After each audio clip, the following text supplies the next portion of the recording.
بسم اللہ الرحمن الرحیم۔ آج سے 1400 سال پہلے رسالت کی ضیاء پاش گرنے مدینہ منورہ کے افق پر نمودار ہوئیں۔ لوگ ظلمت و ذلت کے امیر گڑھوں میں ڈوبے ہوئے تھے، لیکن دیکھتے ہی دیکھتے ایک قلیل سی مدت میں اسلام کی پر نور شعاؤں سے پورا مدینہ روشن ہو گیا، اور اہل مدینہ کا ایمان اس قدر مضبوط ہو گیا کہ مضبوط اور بھاری چٹان آندھی اور طوفان سے اپنی جگہ سے ہل جائے تو ہل جائے، مگر ان کے ایمان کے اپنی جگہ سے ڈگمگانے کا احتمال نہ تھا، اور ان کا تقوی کبھی متزلزل ہوتا تھا۔ رسول اکرم صلی اللہ علیہ وسلم اپنے صحابہ کرام کے ساتھ مسجد نبوی میں تشریف فرما ہیں۔ چاروں طرف سے صحابہ کرام رضوان اللہ علیہم اجمعین آپ صلی اللہ علیہ وسلم کو گھیرے ہوئے ہیں، اور آپ صلی اللہ علیہ وسلم ان کے درمیان تشریف فرما ہیں، بالکل ایسے جیسے رات کی تاریکی میں ستاروں کے درمیان خوبصورت چاند ہوتا ہے۔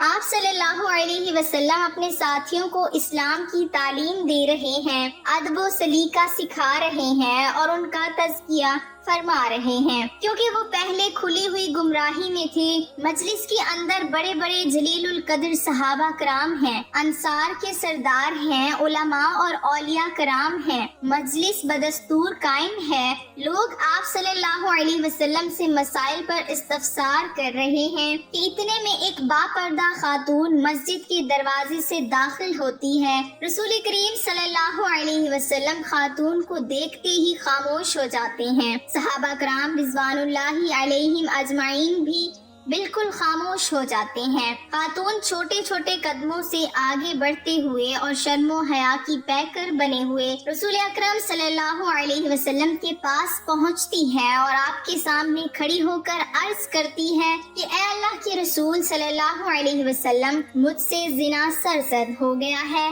آپ مجھے پاک کر دیں۔ خوف الہی سے معمور اس خاتون کے اقرار جرم کو سن کر رسول اکرم صلی اللہ علیہ وسلم کا چہرہ انور سرخ ہو گیا، ایسا لگتا تھا کہ چہرہ انور سے خون ٹپکے گا۔ پھر آپ صلی اللہ علیہ وسلم نے اپنا چہرہ داہنی طرف پھیر لیا اور خاموش ہو گئے، جیسے آپ صلی اللہ علیہ وسلم نے کوئی بات سنی ہی نہ ہو۔ کیا اس خاتون کو یہ گمان تھا کہ چند پند و نساء پر مبنی کلمات اس کی پاکیزگی و طہارت کے لیے کفایت کر جائیں گی، یا چند کوڑے برداشت کرنے پر معاملہ رفع دفع ہو جائے گا؟ نہیں، ہرگز نہیں۔ اسے اچھی طرح معلوم تھا کہ پاکیزگی اور طہارت حاصل کرنے کا مطلب یہ ہے کہ پتھروں کی بارش سے اس کا جسم چھلنی ہو جائے گا اور اس کی چمڑی ادھر جائے گی، جسم سے خون کے فوارے نکلیں گے، اور درد و الم کی تیز لہریں اس کے بدن کے تمام اعضاء کو ایک ایک کر کے توڑ ڈالیں گی۔ اس کا دماغ، آنکھیں، قلب و جگر، اس کی شریانیں اور وریدیں پتھروں سے کچل دی جائیں گی، گوشت جگہ جگہ سے پھٹ جائے گا، ہڈیاں ٹوٹ جائیں گی، اور اس بھیانک تکلیف کا سامنا کرتے ہوئے موت کو گلے سے لگانا ہوگا، جس کے تصور ہی سے پتھر دل انسان کے بھی رونگٹے کھڑے ہو جاتے ہیں۔ کس قدر جرأت مند اور بہادر ہے یہ خاتون۔ رسول اکرم صلی اللہ علیہ وسلم نے کوشش فرمائی کہ خاتون اپنی بات سے رجوع کر لے، کیونکہ آپ صلی اللہ علیہ وسلم نے صرف اس کی ایک بار کے اعتراف کی بنیاد پر اسے سزا کے مستحق نہیں سمجھا۔ اس کا ایک بار اعتراف ایک شہادت کے مترادف تھا، جبکہ حد زنا کے قیام کے لیے کم از کم 4 شہادتوں کی ضرورت ہوتی ہے، حتیٰ کہ اگر 3 آدمی شہادت دے دیں اور چوتھا انکار کر دے یا اپنا بیان بدل لے تو حد ساقط ہو جاتی ہے۔ لیکن اگر زنا کے نتیجے میں عورت کو حمل ہو جائے تو حد جاری کرنے کے لیے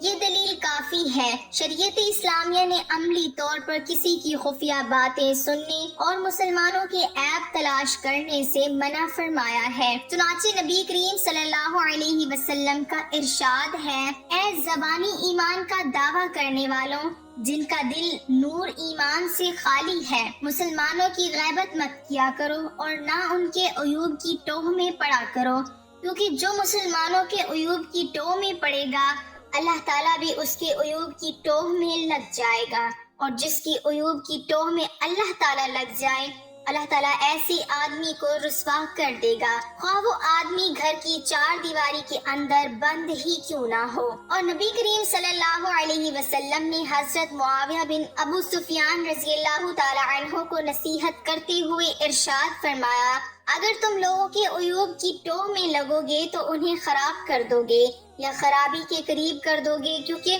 جب ان کے عیوب ظاہر ہو جائیں گے تو وہ کھلم کھلا برائی کریں گے۔ اس عورت نے جس کا تعلق قبیلہ غامدیہ سے تھا عرض کی، اے اللہ کے رسول صلی اللہ علیہ وسلم، میری غلطی کی وجہ سے ایک نئی روح دنیا میں آنے والی ہے، میں حاملہ ہوں۔ آپ صلی اللہ علیہ وسلم نے فرمایا، جاؤ جب تمہارے بچے کی ولادت ہو جائے تب آنا۔ آپ صلی اللہ علیہ وسلم جانتے ہیں کہ اس بچے کا کیا قصور، اسی لیے خاتون کو واپس جانے کا حکم دیا۔ وہ خاتون چلی گئی۔ جب بچے کی ولادت ہوئی تو وہ رسول اکرم صلی اللہ علیہ وسلم کی خدمت میں دوبارہ حاضر ہوئی۔ اوپر بیان کردہ واقعے میں چند باتیں خاص طور پر قابل توجہ ہیں۔ پہلی بات، جنبین یعنی مادری رحم کا بچہ، اس کی جان کا تحفظ، زانیہ کی پیٹ میں موجود بچے کو اس کی ماں کے ساتھ قتل نہیں کیا جائے گا، کیونکہ وہ بچہ معصوم ہے، اس کا کوئی قصور نہیں ہے۔ یہ نبی کریم صلی اللہ علیہ وسلم کا حکم ہے،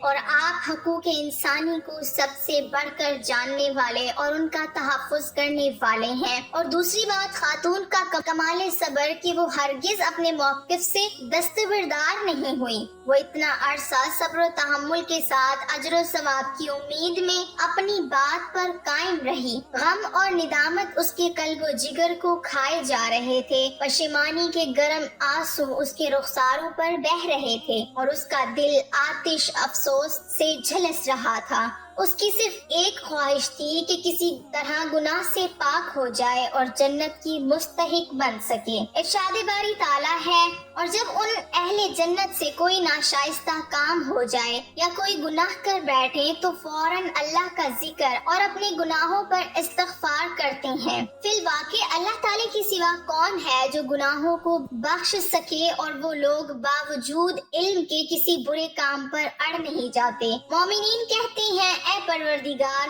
اے ہمارے اللہ، ہمارے گناہ معاف فرما دے اور اپنے عظیم و شان عنایات سے ہمیں مزید نواز دے، ہمیں سزا مت دے، کیونکہ ہمارے گناہوں کے حلق و اضطراب نے ہماری رات کی نیندیں اڑا کر پہلے ہی ہمیں سزا سے دو چار کر دیا ہے۔ وہ خاتون 9 مہینے تک بچے کا بوجھ اٹھائے رہی۔ جو ہی ولادت کے بعد وہ چلنے پھرنے کے قابل ہوئی تو پہلی فرصت میں اپنے بچے کو کپڑے کے ایک ٹکڑے میں لپیٹ کر دنیا کے سب سے بڑے امام اور قاضی کی خدمت میں حاضر ہوئی، اور جو اقرار پہلے کر چکی تھی اس نے تھوڑا سا بھی رد و بدل نہیں کیا، بلکہ اس پر برقرار رہی۔ رسول اکرم صلی اللہ علیہ وسلم نے اسے بلانے کے لیے کسی کو بھیجا، نہ کوئی فوجی دستہ ارسال کیا جو اس خاتون کو اس کے گھر سے گھسیٹ کر دوبارہ دربار نبوی میں حاضر کرتا، بلکہ رسول اکرم صلی اللہ علیہ وسلم نے اسے چھوڑے رکھا تھا۔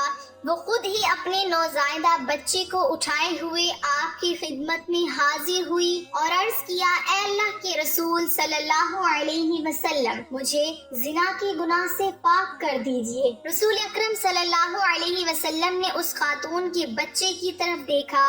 آپ صلی اللہ علیہ وسلم کا دل اس معصوم بچے کو دیکھ کر رنج و غم سے تڑپ اٹھا۔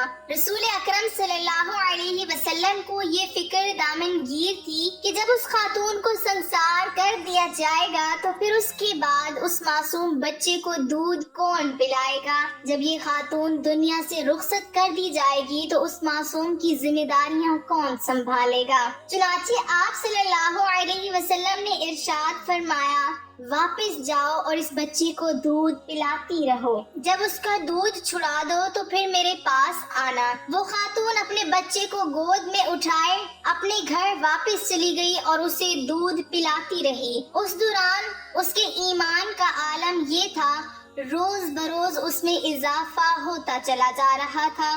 جب بچے نے دودھ چھوڑ دیا تو خاتون نے کم از کم وقت میں اسے روٹی کھانا سکھا دیا، پھر اس کے ہاتھ میں روٹی کا ایک ٹکڑا تھمایا اور اس کو لے کر خدمت نبوی صلی اللہ علیہ وسلم میں حاضر ہوئی اور عرض کیا، اے اللہ کے رسول صلی اللہ علیہ وسلم مجھے پاک کر دیجئے، یعنی سنگسار کر دیجئے۔ رسول اکرم صلی اللہ علیہ وسلم نے خاتون سے بچے کو لیا، ایسا لگ رہا تھا جیسے آپ صلی اللہ علیہ وسلم اس کے دل کو کھینچ رہے ہیں، لیکن کیا کر سکتے تھے، اللہ کا حکم تھا، نبوی عدالت تھی، وہی حق پیش نظر تھا جس پر زندگی کی امارت استوار ہے۔ حکومت اسلامیہ کا یہی دستور تھا جس نے تمام لوگوں کو مساوی قرار دیا ہے، خواہ عقوبت و سزا کا باب ہو یا گردن زدی اور حبس و قید خانہ۔ پھر رسول اکرم صلی اللہ علیہ وسلم نے فرمایا، کون اس بچے کی کفالت اپنے ذمے لے گا،